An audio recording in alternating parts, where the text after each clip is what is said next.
الہ الا اللہ لا الہ الا اللہ لا الہ الا اللہ لا الہ الا اللہ. محمد بن ابی حاتم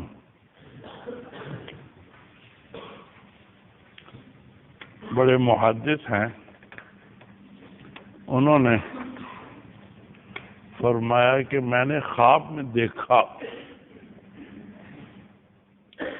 کہ نبی پاک صلی اللہ علیہ وسلم چل رہے ہیں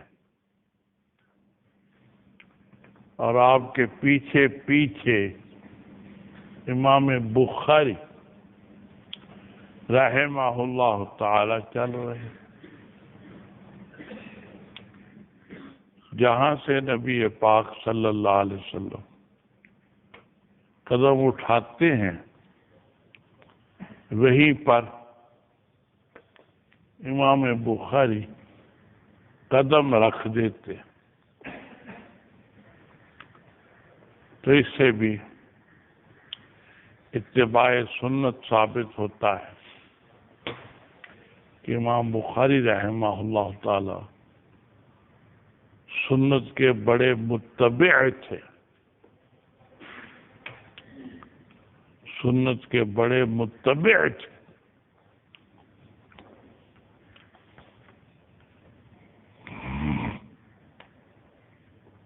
جی ہاں. ایک دفعہ بغداد تشریف لے گئے امام بخاری رحمہ اللہ تعالی. وہاں کے محدثین نے امتحان کرنا چاہو تو محدثین میں سے 10 نے ایسا کیا کہ ہر ایک نے 10 حدیثیں یاد کر لی.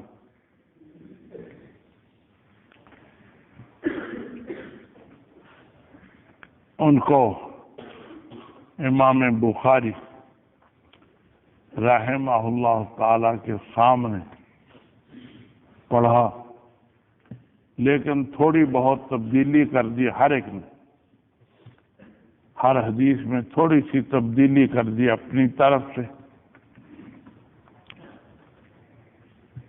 ہر ایک نے ایک ایک کر کے حدیث سنائی. ہر حدیث پر فرماتے رہے امام بخاری رحمہ اللہ تعالی لا اعرف، ذرا اونچا کریں اس کو. فرماتے رہے لا اعرفہ.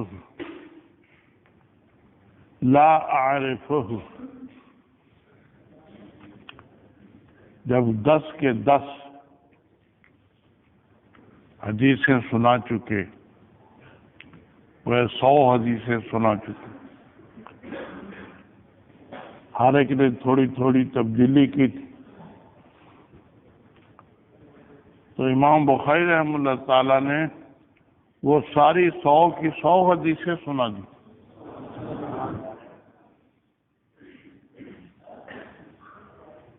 پہلے غلط پھر ٹھیک، غلط پھر ٹھیک، غلط پھر ٹھیک، وہ 200 حدیثیں سنا دی.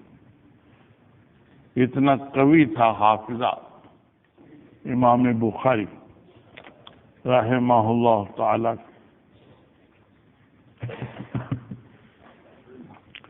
جب ایک دفعہ کوئی حدیث کہیں لکھی ہوئی دیکھ لیتے تو ایک دفعہ پڑھنے سے ان کو یاد ہو جاتا. اتنا قوی حافظہ تھا امام بخاری رحمہ اللہ.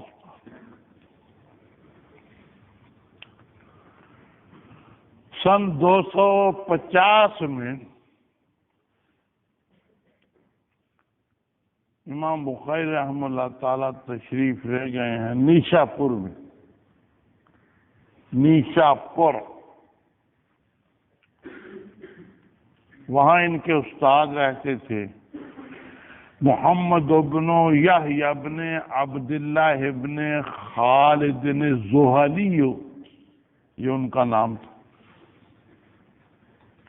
امام بخاری رحمہ اللہ تعالی کے استاد تھے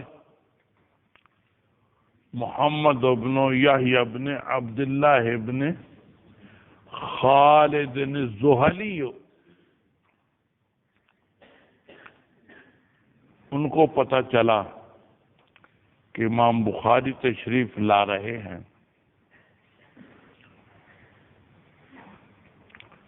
تو شہر سے باہر آ کر استقبال کیا. اگرچہ یہ استاد تھے لیکن امام بخاری رحمہ اللہ تعالیٰ کے احترام کی وجہ سے شہر سے باہر آ کر استقبال کیا، اور شہر کے محدثین بھی ساتھ آئے، استقبال کیا. پھر محمد بن یحییٰ زہلی نے اپنے شاگردوں سے فرمایا کہ تم امام بخاری رحمہ اللہ تعالی سے حدیث حاصل کرو، ان سے پڑھو، پڑھتے رہے. 3 دن تک تو خوب توجہ سے لوگ پڑھتے رہے. تیسرے دن ایک شریر آدمی نے اعتراض کر دیا. ایک شریر آدمی نے اعتراض یوں کر دیا کہ آپ یہ تو بتائیے کہ لفظی بالقرآن مخلوق او غیر مخلوق، تلفظ کرنا قرآن پاک کا یہ مخلوق ہے یا غیر مخلوق؟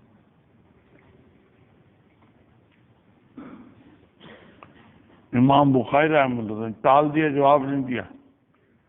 1 دفعہ ٹالا، 2 دفعہ ٹالا، 3 دفعہ ٹالا. اس سے پھر 4تھی مرتبہ بھی سوال کر دیا. اب 4تھی مرتبہ جواب دے دیا کہ القرآن کلام اللہ غیر مخلوق وافعال العباد مخلوقۃ والامتحان بدعۃ. کہ کلام اللہ تو قرآن کلام اللہ ہے، مخلوق نہیں ہے، اللہ تعالیٰ کی صفت ہے. لیکن انسان جو الفاظ پڑھتے ہیں وہ افعال العباد مخلوقات،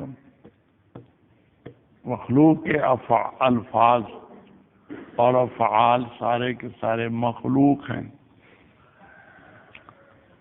اور تم جو میرا امتحان کر رہے ہو یہ بدعت ہے، تمہیں کیا ضرورت ہے امتحان کرنے؟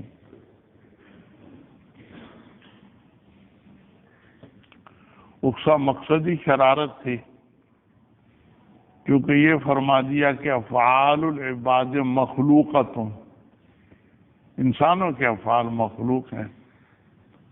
تو اس میں نکل آیا کہ لفظی بالقرآن مخلوق، ہم جو لفظ پڑھیں گے وہ مخلوق ہوں گے کیونکہ وہ تو ہمارے افعال میں داخل ہوں گے. تو اس نے یہ مشہور کر دیا کہ دیکھو امام بخاری یہ فرماتے ہیں کہ لفظی بالقرآن مخلوق، لفظی بالقرآن مخلوق کون؟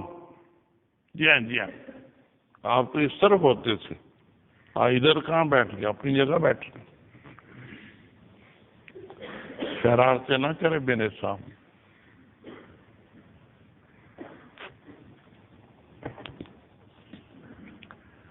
لفظی پیر کون ہے؟ آپ وہیں ہوتے تھے یا آگے ہوتے تھے؟ وہاں کیوں بیٹھے؟ آگے بیٹھو اپنی جگہ.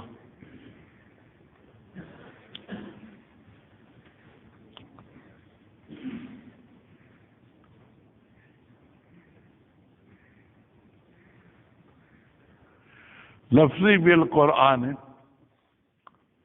مخلوقن کہتے ہیں امام بخاری. محمد بن یحییٰ زہری اس کو ناپسند کرتے تھے کیونکہ یہ شاگرد ہیں امام احمد بن حنبل رحمہ اللہ تعالی. جی ہاں.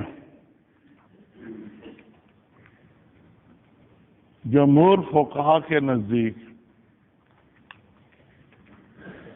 قرآن پاک کے اندر 2 درجے ہیں جیسے بتا دیا تھا.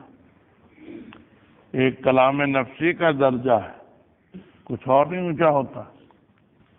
ایک کلام نفسی کا درجہ ہے، وہ غیر مخلوق ہے. اور ایک کلام لفظی کا درجہ ہے، وہ مخلوق ہے. یہ عقیدہ ہے ائمہ اربعہ کا.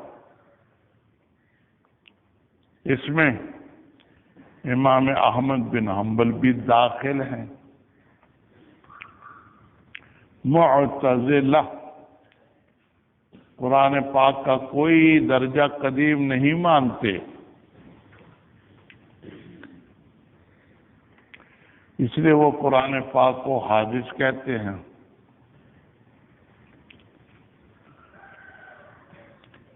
امام احمد بن حنبل رحمہ اللہ تعالیٰ کا اصل عقیدت وہی تھا جو باقی تینوں اماموں کا تھا کہ کلام نفسی قدیم ہے اور کلام لفظی حادث ہے. لیکن امام احمد بن حنبل رحمہ اللہ تعالیٰ کے زمانے میں معتزلہ کا فتنہ بہت زیادہ تھا اور وہ قرآن کا کوئی درجہ قدیم نہیں مانتے. تو ان کا رد کرنے کے لیے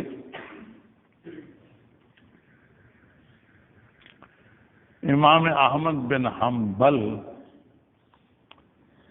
یہ پسند نہیں فرماتے تھے کہ کوئی کہے لفظی بالقرآن حادث، لفظی بالقرآن مخلوق. اس کو پسند نہیں کرتے تھے کیونکہ ایسا معتزلی کہتے ہیں. تو جو ایسا کہتا اس کے بارے میں شبہ پڑتا تھا کہ یہ کہیں معتزلی نہ ہو یا معتزلہ کی تائید کرنے والا نہ ہو. اس لیے امام احمد بن حنبل بڑی سختی کرتے تھے. وہ لفظی بالقرآن مخلوق کہنے کو پسند نہیں کرتے تھے. اگرچہ اصل عقیدہ یہی تھا کہ نفسی کا درجہ قدیم ہے، لفظی کا درجہ حادث ہے. لیکن چونکہ قرآن پاک کے مخلوق کہنے میں معتزلہ کی تائید کچھ نہ کچھ ہو جاتی تھی اور فتنہ بہت زیادہ تھا معتزلہ کا، اس لیے امام احمد بن حنبل لفظی بالقرآن مخلوق کہنے کو برا سمجھتے تھے. حتیٰ کہ ان کے زمانے میں ایک خلیفہ نے یہ لفظ ان سے کہلوانے چاہے، انہوں نے نہیں کہے. حتیٰ کہ 40 کے قریب کوڑے بھی مارے امام احمد بن حنبل کو خلیفہ وقت نے. لیکن انہوں نے پھر بھی نہیں کہے، سختی کرتے تھے معتزلہ کی تردید کرنے کے لیے، لفظی بالقرآن مخلوق کہنے کو اچھا نہیں سمجھتے تھے۔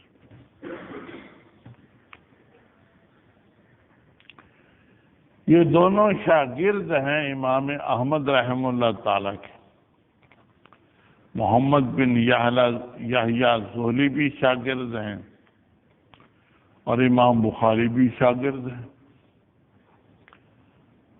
اس لیے محمد بن یحییٰ زہلی بھی بہت برا سمجھتے تھے، کوئی لفظی بالقرآن مخلوق کہے تو اس کو بہت برا سمجھتے تھے۔ تو جب امام بخاری رحمہ اللہ تعالی نے یہ فرما دیا کہ افعال العباد مخلوقۃ، افعال العباد مخلوقۃ، تو سوال کرنے والے شریر آدمی نے شور مچا دیا کہ دیکھو امام بخاری امام احمد بن حنبل کے خلاف بات کرتے ہیں، کہتے ہیں لفظی بالقرآن مخلوق، حالانکہ یہ لفظ تو نہیں کہے تھے انہوں نے لفظی بالقرآن، افعال العباد کہے تھے۔ افعال العباد میں تلفظ بالقرآن بھی آ جاتا ہے۔ تو یہ بات مشہور کر دی اس اعتراض کرنے والے نے کہ امام بخاری تو معتزلہ کی تائید کرتے ہیں، یہ تو لفظی بالقرآن مخلوق کہہ دیتے ہیں۔ یہ بات بہت پھیل گئی۔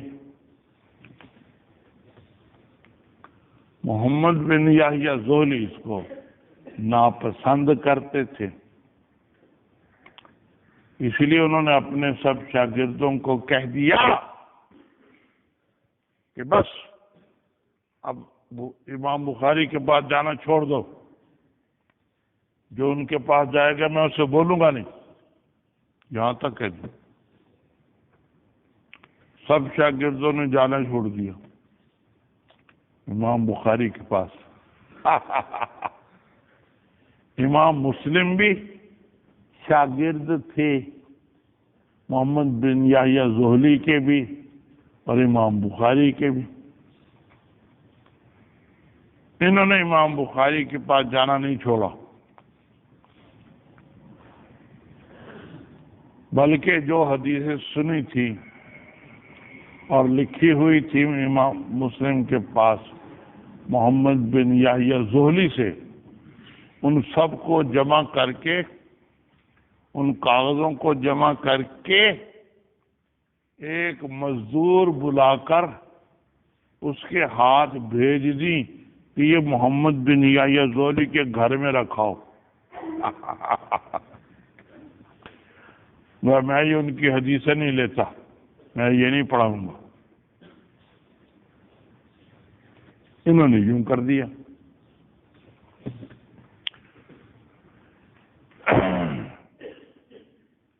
امام بخاری کے پاس جاتے رہے امام مسلم۔ بعد میں جب کتاب لکھی ہے امام مسلم نے صحیح مسلم،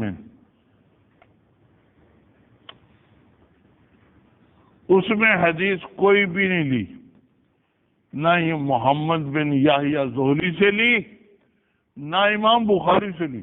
چلو، اپنی کتاب میں حدیث دونوں میں سے کسی سے بھی درج نہیں کی۔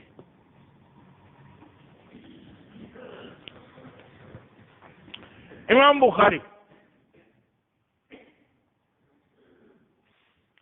رحمہ اللہ تعالی نے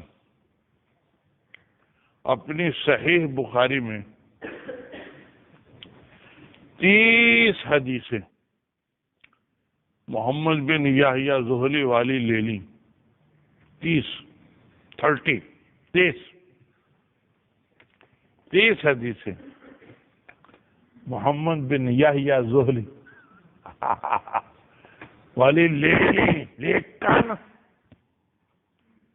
جو مشہور نام تھا محمد بن یحییٰ محمد ابن یحیی الزہلی، وہ نہیں لیا، صرف محمد لکھ دیا، یا محمد ابن عبداللہ لکھ لیا دادا کا نام، یا محمد ابن خالد لکھ دیا پردادا کا نام، ان ناموں سے حدیثیں لے لی، 30 کے قریب حدیثیں لیں اپنی صحیح بخاری۔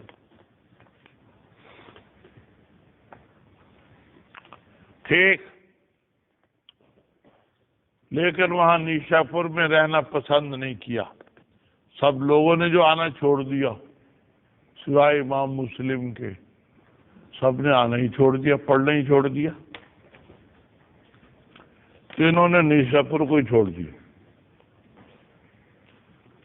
بخارا چلے گئے، اپنے اصلی وطن جہاں ان کی پیدائش ہوئی تھی، امام بخاری رحمہ اللہ تعالی بخارا رہائش جا کر اختیار کر لی، وہاں رہتے تھے۔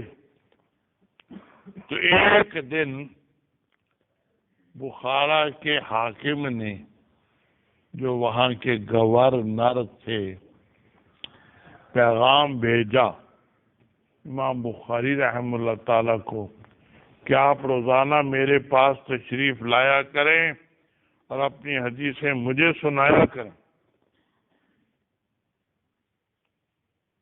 میں نے فرمایا میں نہیں آتا، تمہارے پاس کیوں میں آؤں؟ آنا ہو تو تم آؤ، میرے پاس آؤ، میں تمہارے پاس کیوں نہیں آتا؟ وہ حاکم ناراض ہو گیا، اس نے کہا بخارا سے نکل جائیں، چلے جائیں آپ بخارا سے۔ یہ بخارا سے چلے گئے، سمرقند کے قریب،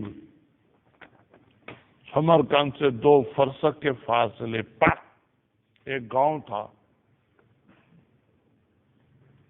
اس میں امام بخاری رحمہ اللہ تعالی کے رشتے دار رہتے تھے۔ تیز نہیں ہوتا، بتی خراب ہے، ہوئے ہوئے رشتے دار رہتے تھے سمرقند سے کچھ فاصلے پر، 2 فرسخ کے فاصلے، وہاں رہائش اور کر لی۔ وہ گاؤں تھا،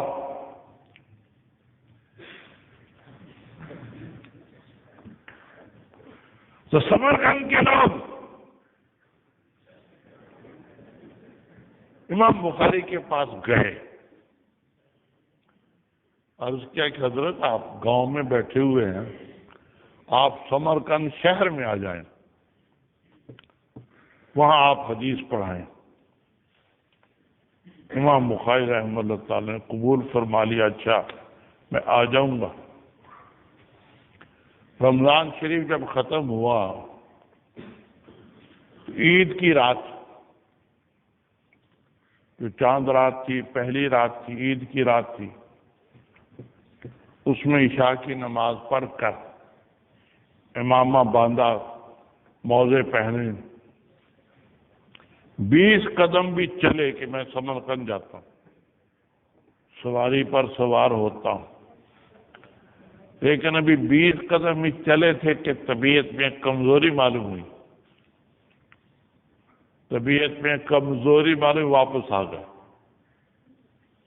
آ کر لیٹ گئے، دعائیں مانگتے رہے، تھوڑی دیر کے بعد انتقال فرما۔ جی ہاں جی ہاں، سمرقند درس نہیں شروع کر سکتے، وہیں پر پھر دفن ہوئے۔ جی ہاں، یہ واقعہ پیش آیا، سن 256 میں وفات پائی، اور اسی شہر میں جس کا نام خرتنگ ہو گیا، امام بخاری رحمہ اللہ تعالیٰ کے جنازے کے لیے بہت لوگ آئے، سمرقند تک تو سواریاں ملتی گئیں، سمرقند سے آگے گدھوں پر آنا تھا، 2 فرسخ، گدھے ملنے تنگ ہو گئے، اس لیے گاؤں کا نام ہی خرتنگ ہو گیا. خرتنگ جہاں جانے کے لیے گدے حاصل کرنے میں تنگی ہوتی ہے. گدے اس زمانے میں ایسے تھے جیسے آج کل موٹر سائیکل ہے. جیسے آج کل موٹر سائیکل ہے. اس زمانے میں گدے کی سواری بہت تھی. 90,000 آدمیوں نے امام بخاری رحمہ اللہ تعالی سے بلا واسطہ بخاری کی پڑھی ہے. 90,000 آدمی ایک ایک وقت میں بعض دفعہ 20,000 سے بھی زیادہ جمع ہو جاتے تھے. لاؤڈ سپیکر تو نہیں تھے، مکبر ہوتے تھے. جو حدیث پڑھی کچھ فاصلے پر ایک آدمی نے دہرائی، پھر کچھ فاصلے پر آدمی نے دہرائی، اس طرح 5-6 آدمی دہراتے تھے تو کئی ہزار تک آواز پہنچ جاتی تھی. جی ہاں. پھر مذہب امام بخاری رحمہ اللہ تعالی کا کیا تھا؟ مذہب امام بخاری رحمہ اللہ تعالی کا کیا تھا؟ تاج الدین سبکی انہوں نے تو یہ کہہ دیا امام بخاری شافعی المذہب تھے. امام شافعی رحمہ اللہ تعالی کے مقلد تھے. لیکن دوسرے حضرات کا خیال ہے کہ نہ، امام بخاری امام شافعی رحمہ اللہ تعالی کے مقلد نہیں تھے، کسی کے بھی مقلد نہیں تھے، خود مجتہد تھے. امام بخاری خود مجتہد تھے. ان کی کتاب دیکھنے سے بھی، بخاری شریف دیکھنے سے بھی یہی اندازہ ہوتا ہے کہ خود مجتہد تھے، کیونکہ انہوں نے پوری کتاب میں ایک جگہ بھی امام شافعی رحمہ اللہ تعالیٰ کا نام تک نہیں لیا. نہ اس لحاظ سے کہ میرے پیشوا ہیں، میں ان کا مقلد ہوں، نہ سند کے اندر راوی کی حیثیت سے کہیں ذکر کیا. ایک جگہ محمد بن ادریس آتا ہے لیکن وہ امام شافعی نہیں ہے. محمد بن ادریس شافعی نہیں ہے، وہ محمد بن ادریس کوفی ہیں. امام شافعی رحمۃ اللہ علیہ کا نام نہیں لیا، محمد بن ادریس کوفی کا نام لیا، وہ اور ہیں. اور امام ابو حنیفہ رحمہ اللہ تعالیٰ کا نام بھی کہیں نہیں لیا. بعض الناس کے لفظ سے اعتراض ضرور کیے ہیں. قال بعض الناس نام نہیں لیا. امام ابو حنیفہ رحمہ اللہ تعالیٰ کا نام کہیں نہیں لیا. اپنی کتاب میں 17 جگہ قال بعض الناس کہہ کر اعتراض کیے ہیں. کہیں ایک اعتراض، کہیں 2 اعتراض، کہیں 3 اعتراض.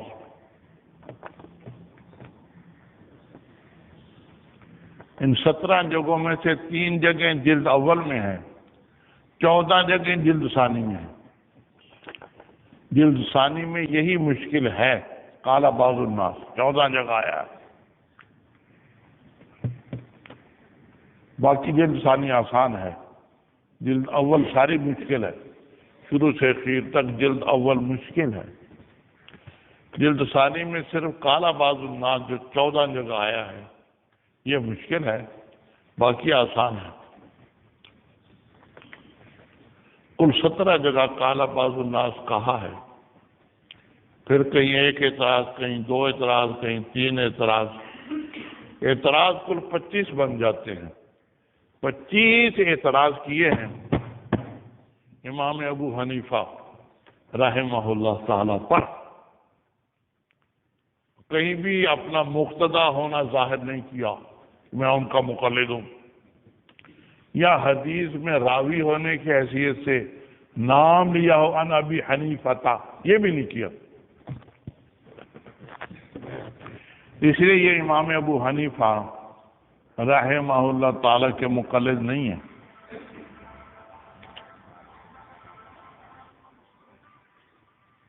البتہ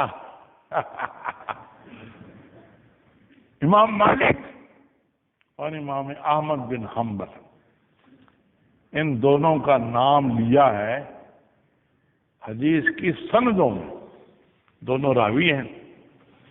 امام احمد بلا واسطہ استاد ہیں، امام مالک بھی چند واسطوں سے، 2-3 واسطوں سے استاد ہیں، امام بخاری رحمہ اللہ تعالی۔ ان دونوں کا نام تو لیا ہے لیکن سند میں نام لیا راوی ہونے کی حیثیت سے، میرے مقتدا ہے اس حیثیت سے نام نہیں لیا۔ اس لیے یہ چاروں میں سے کسی کے بھی مقلد نہیں ہیں، نہ امام ابو حنیفہ رحمہ اللہ تعالیٰ کے، نہ ان کے شاگرد امام مالک رحمہ اللہ تعالیٰ کے، نہ ان کے شاگرد امام شافعی رحمہ اللہ تعالیٰ کے، نہ ان کے شاگرد امام احمد رحمہ اللہ۔ یہ چاروں اس ترتیب سے ہیں۔ ہمارے امام صاحب تابعی ہیں، امام مالک ان کے شاگرد ہیں، امام شافعی امام مالک رحمہ اللہ تعالیٰ کے شاگرد ہیں، اور امام احمد امام شافعی رحمہ اللہ تعالیٰ کے شاگرد ہیں۔ تو ان دونوں کا نام ضرور لیا ہے، امام احمد بن حنبل کا بھی اور امام مالک رحمہ اللہ تعالیٰ کا بھی، لیکن ایک راوی ہونے کی حیثیت سند میں بہت سے نام ہوتے ہیں، 4, 5, 6 نام سند میں ہوتے ہیں۔ سند میں نام لیا ہے ان دونوں کا، یہ کہیں نہیں اشارہ کیا کہ میں ان کا مقلد ہوں۔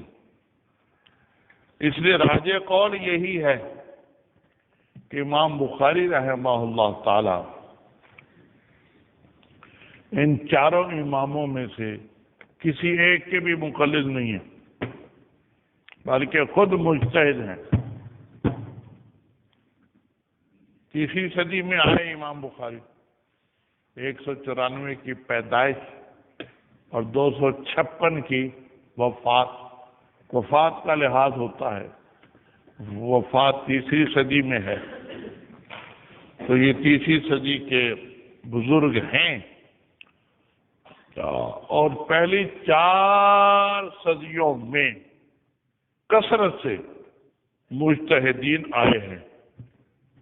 4 صدیوں کے بعد ایک بھی مجتہد نہیں آیا دنیا بھر میں۔ اب جو کہتے ہیں غیر مقلد، ہم مجتہد ہیں، ہم مجتہد ہیں، غلط کہتے ہیں۔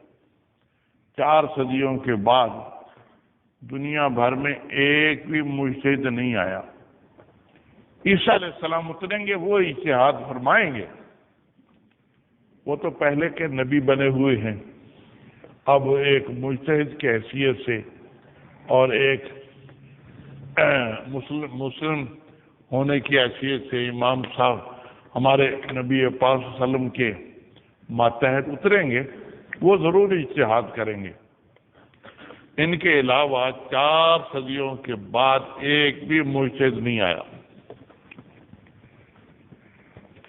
یہ امام بخاری رحمہ اللہ تعالیٰ 3 صدی کے ہیں، اس لیے اگر ان کو مجتہد مان بھی لیا جائے تو کوئی حرج نہیں، انہوں نے اجتہاد فرمایا، اور ان کی کتاب سے بھی اندازہ ہوتا ہے بعضی باتیں چاروں اماموں کے خلاف کر جاتے ہیں، اس لیے یہ مستقل مجتہد ہیں، ان کو شافعی اور مسلک کہنا ٹھیک نہیں ہے۔ البتہ یہ بھی نہیں سنا گیا کہ امام بخاری رحمہ اللہ تعالی کی کسی اور نے تقلید کی ہو۔ ان کی تقلید بھی کسی نے نہیں کی، خود تو مجتہد تھے لیکن ان کی تقلید دوسروں نے نہیں کی۔ تقلید صرف 4 اماموں کی گئی ہے زیادہ، امام ابو حنیفہ، امام مالک، امام شافعی، امام احمد، ان چاروں کی تقلید دنیا میں ہوئی ہے، کیونکہ ان چاروں کی فقہ مل جاتی ہے، اصول سارے کے سارے چاروں کے منقول ہیں، اور فروع جو زیادہ استعمال میں آتے ہیں وہ بھی ان چاروں سے منقول ہیں، تواتر کے ساتھ، کثرت کے ساتھ۔ اس لیے ان چاروں کی تقلید اب بھی کی جاتی ہے، اور جو چاروں کو چھوڑ کر کسی پانچویں کی تقلید کرے اس کی تقلید معتبر نہیں ہوتی۔ چاروں کو چھوڑنا یہ خرق اجماع ہے، اجماع کے خلاف۔ چاروں میں سے ایک کی تقلید کرنی ضروری ہے۔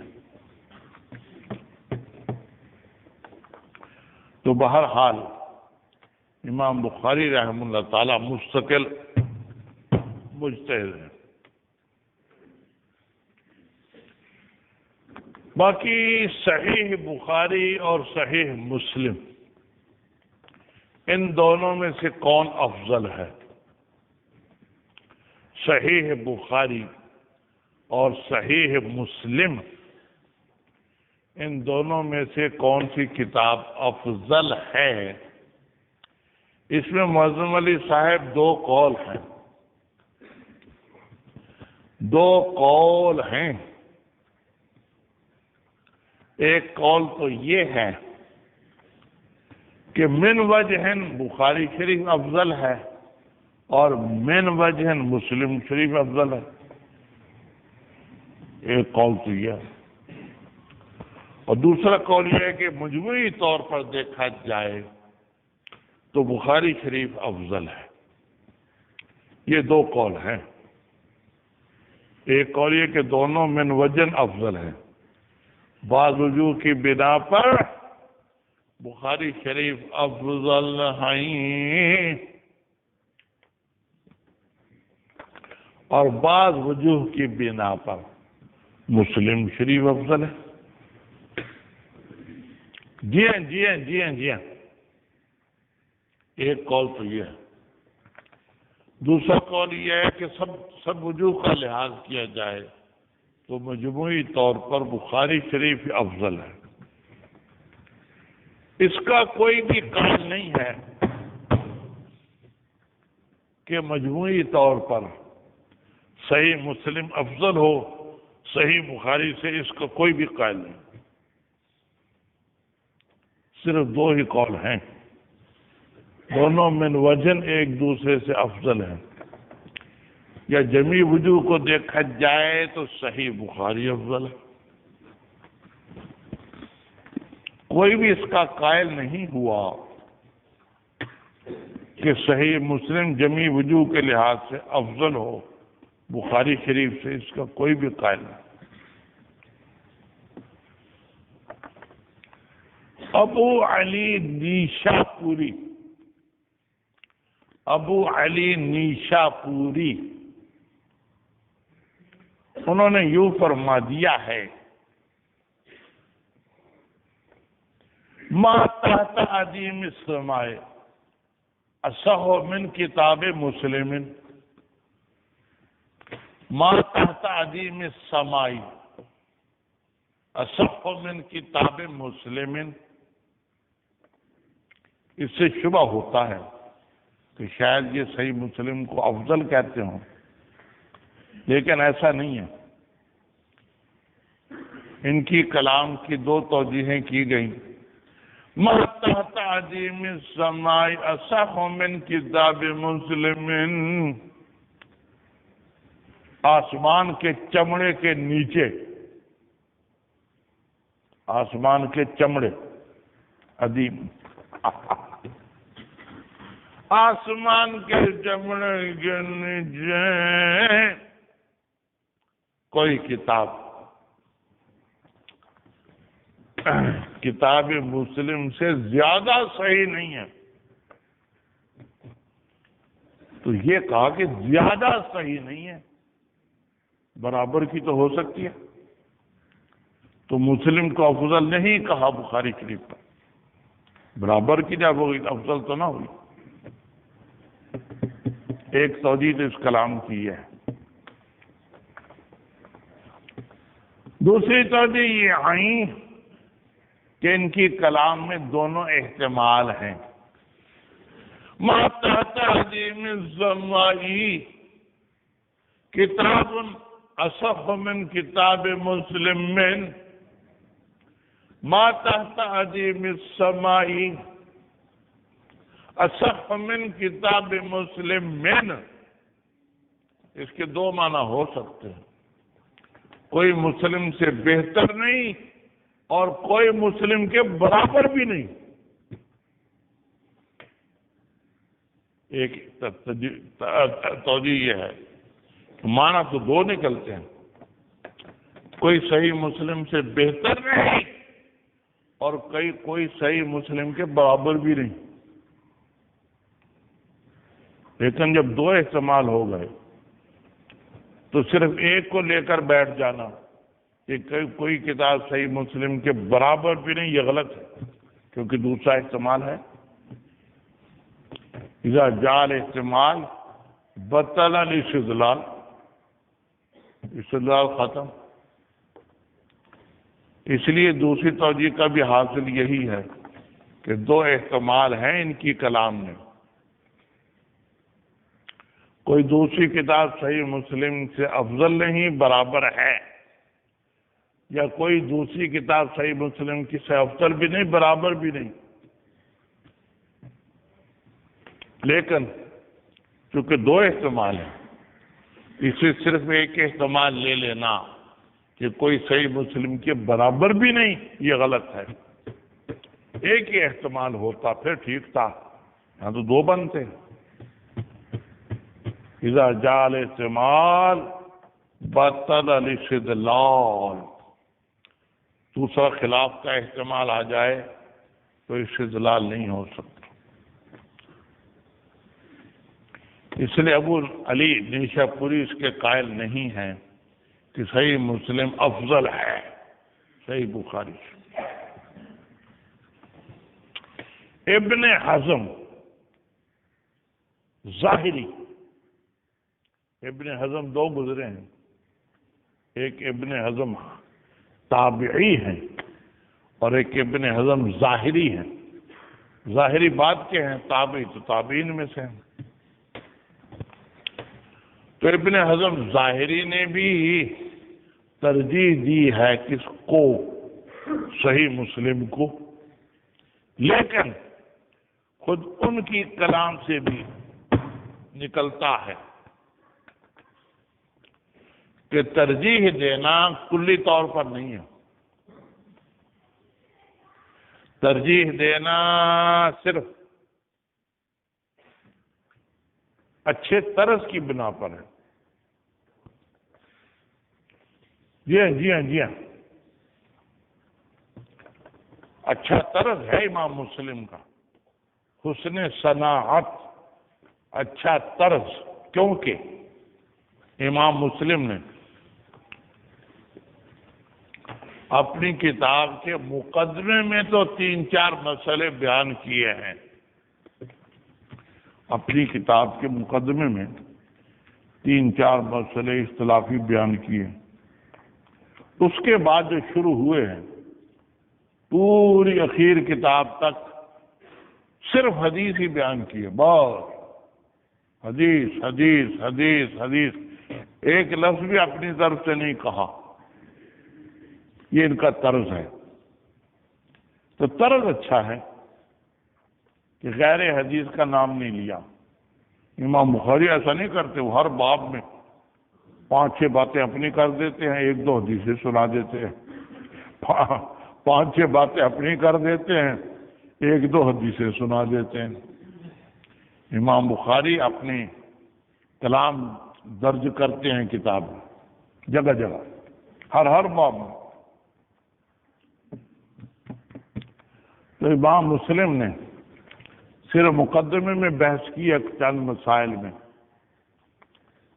جو آپ کو الخیر المکرم فی شرح مقدمت مسلم میں مل جائیں گی باتیں.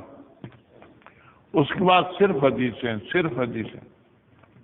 تو ابن حزم ظاہری نے ٹھیک ہے فرمایا ضرور ہے کہ صحیح مسلم افضل ہے صحیح بخاری سے، لیکن خود ان کی اپنی کتابوں سے یہ بھی نکلتا ہے کہ بہتر ہے طرز میں. ٹھیک، طرز میں، صنعت حدیث میں، طرز بیان میں، اس میں صرف افضل کہا ہے، مجموعی طور پر افضل نہیں کہا. ایسے ہی مسلم ابن قاسم قرطبی، مسلم ابن قاسم قرطبی، انہوں نے اپنی تاریخ میں یہ کہہ دیا ہے لم یزا احد مثلہ، صحیح مسلم کے بارے میں، لم یزا احد مثلہ، لم یزا احد مثلہ. کسی نے امام مسلم جیسی کتاب نہیں لکھی. پیچھے بھی بظاہر شبہ ہوتا ہے کہ یہ مسلم کو صحیح بخاری سے بھی افضل قرار دے رہے ہیں. لم یزا احد مثلہ، لیکن ان کی مراد بھی حسن صنعت ہے، طرز اچھا ہے، بس. یہ بھی مجموعی طور پر مسلم کو افضل نہیں قرار دے رہے.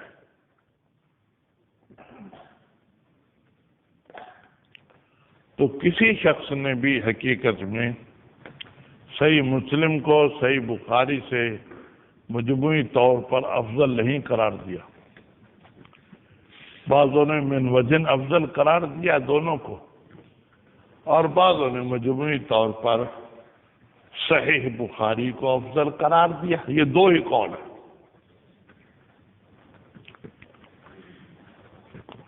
جی ہاں، جی ہاں، جی ہاں، جی ہاں.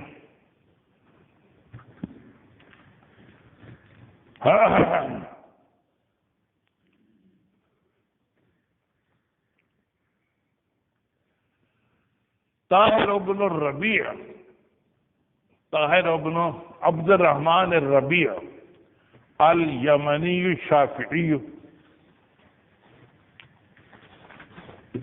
یہ طاہر بن عبد الرحمن گزرے ہیں. یہ فرماتے ہیں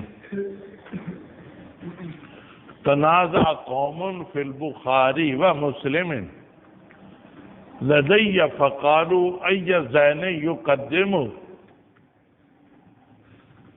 فقلت لقد فاق البخاری صحة كما فاق فيه حسن صناعت مسلم.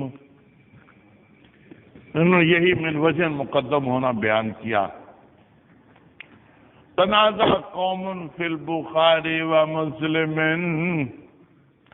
لدی فقالوا ای زین یقدم فقلت لقد فاق البخاری صحة كما فاق فيه حسن صناعت مسلم. کہ لوگوں نے مجھ سے پوچھا کہ دونوں میں سے کون سی افضل ہے، تو میں نے کہہ دیا من وجہ وہ افضل ہے، من وجہ وہ افضل ہے. صحت حدیث کو دیکھیں کہ راوی بہت قوی ہیں تو صحیح بخاری افضل ہے، اور اگر صنعت، حسن صنعت کو دیکھیں، طرز بیان کو دیکھیں کہ مقدمے کے بعد صرف حدیث ہی حدیث ہے، مقدمے کے بعد صرف حدیث ہی حدیث ہے، یہ حسن صنعت کو دیکھیں تو پھر صحیح مسلم افضل ہے. جی ہاں، جی ہاں، جی ہاں.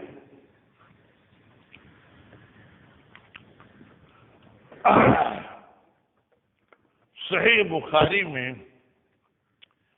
80 راوی ایسے ہیں جو متکلم فی ہیں، جن پر بعضوں نے کچھ کلام کر دیے، اگرچہ وہ کلام ان راویوں کو ضعیف نہیں قرار دیتی، لیکن پھر بھی غیر متکلم فی راوی افضل ہوتا ہے متکلم فی سے، جس پر کسی نے کلام نہ کیا ہو، کسی نے اعتراض نہ کیا ہو، تو افضل ہوتا ہے اس راوی سے جس پر کسی نے معمولی اعتراض کر دیا ہو۔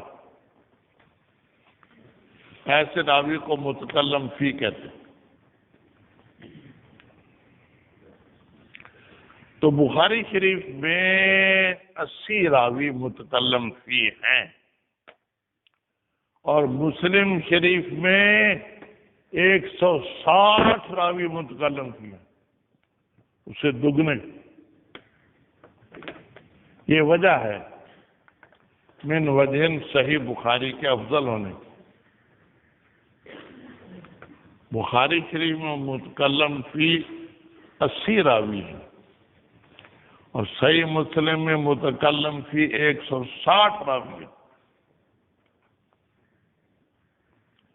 اس لحاظ سے صحیح بخاری افضل۔ پھر جو متکلم فی ہیں بخاری شریف میں، وہ امام بخاری کے بلا واسطہ استاد ہیں، بلا واسطہ استاد ہیں، اس لیے وہ ان کے حالات کو خوب جانتے تھے، پھر حدیث لے لی ان سے۔ اور جو صحیح مسلم میں متکلم فی ہیں وہ امام مسلم کے بلا واسطہ استاد نہیں ہیں، کہیں ایک واسطہ کہیں دو واسطے، وہ متکلم فی راوی امام مسلم کے بلا واسطہ استاد نہیں ہیں، کہیں ایک واسطہ کہیں دو واسطے کہیں تین واسطے۔ ان دو وجہوں سے صحیح بخاری افضل ہے، متکلم فی اس میں تھوڑے، اس میں زیادہ، اور جو متکلم فی ہیں وہ بھی ان کے ہم زمانہ ہیں۔ ہم زمانہ راوی کے حالات آدمی اچھی طرح جان لیتا ہے، اس لیے اس سے باوجود حالات جاننے کے پھر لے لی حدیث، تو اس سے کوئی حدیث میں خرابی نہیں آتی، کمزوری نہیں آتی۔ اور صحیح مسلم میں جو متکلم فی ہیں وہ امام مسلم کے بلا واسطہ استاد نہیں ہیں، ایک دو واسطوں سے استاد ہیں، اس لیے ان کی روایت کو لینا یہ کچھ کمزور ہے نسبتاً، اگرچہ حدیث ضعیف نہیں بنتی لیکن کچھ نہ کچھ کمی آ جاتی۔ ان دو وجہوں سے تو صحیح بخاری افضل ہے، اور دو وجہوں سے صحیح مسلم افضل ہے۔ بعض دفعہ ایک روایت کے دو الفاظ آتے ہیں، دونوں مترادف ہوتے ہیں، ہم معنی ہوتے ہیں، تو ایسے موقع میں امام بخاری ایک لفظ کو لے لیتے ہیں، دوسرے کو چھوڑ دیتے ہیں، کیونکہ دونوں مترادف ہیں۔ امام مسلم دونوں کو لے لیتے ہیں، یہ لفظ بھی آئے ہیں یہ لفظ بھی آئے ہیں، تو دونوں کو لے لینا ایک کو چھوڑ دینے سے بہتر ہے۔ یہ وجہ ہے صحیح مسلم کے بہتر ہونے کی۔ دوسری وجہ یہ بھی ہے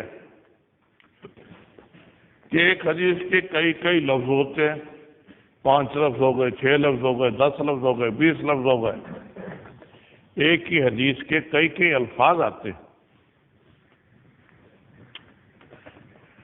تو امام مسلم تمام الفاظ کو ایک ہی جگہ بیان کر دیتے،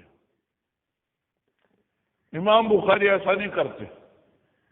ایک حدیث کے 25 الفاظ آئے ہیں تو 25 جگہ دور دور بیان کریں گے، کوئی یہاں، کوئی 10 بابوں کے بعد، کوئی 20 بابوں کے بعد، کوئی 100 بابوں کے بعد۔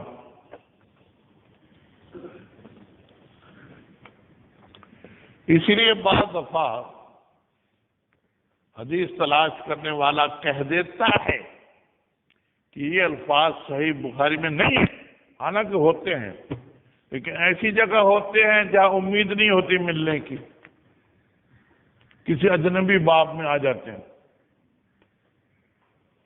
ہوتے ہیں بخاری شریف میں۔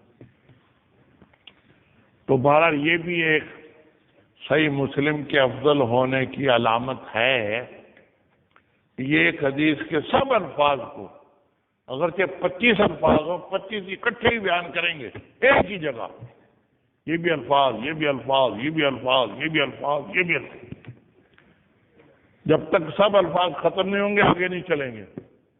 ان کا طرز یہ ہے، امام بخاری ایسا نہیں کرتے، وہ ایک حدیث سے اگر 25 الفاظ ہیں تو 25 بابوں میں لائیں گے، ایک باب میں لے آئے، پھر 10 بابوں کے بعد لے آئے، پھر 40 بابوں کے بعد لے آئے، پھر 100 بابوں کے بعد وہی حدیث لے آئے۔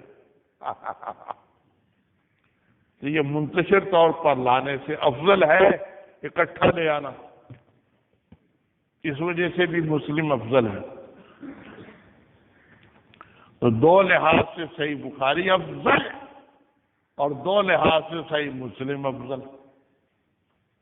متکلم فی کم ہے، بخاری افضل، متکلم فی بلا واسطہ استاد ہے، بخاری افضل،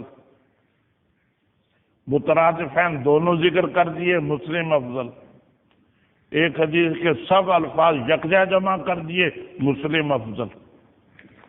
اس لحاظ سے من وجہ وہ افضل ہے، من وجہ وہ افضل ہے، باقی پھر صحیح انشاءاللہ۔ لا الہ الا اللہ، لا الہ الا اللہ، لا الہ الا اللہ، لا الہ الا اللہ، الہ الا اللہ۔